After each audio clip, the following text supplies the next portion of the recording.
విశ్వాసి పాపానికి ఏమయ్యాడు? చచ్చిపోయాడు. పాపానికి ఏమయ్యాడు? చచ్చిపోయాడు. పాపానికి చచ్చిపోవటము అనే ఈ అనుభవంలోనికి రావటము దేని వలన కలిగింది?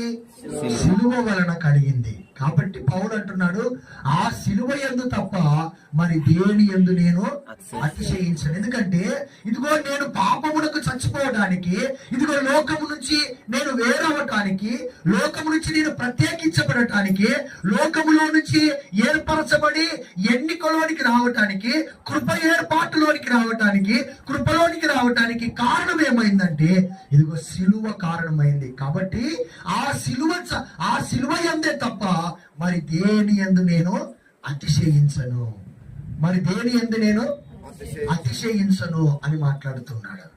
అర్థమవుతుందా? ప్రభునందు ప్రియమైన వాళ్ళరా, మన అతిశయం అంతా ఏమై ఉండాలంటే క్రీస్తు ప్రభు యొక్క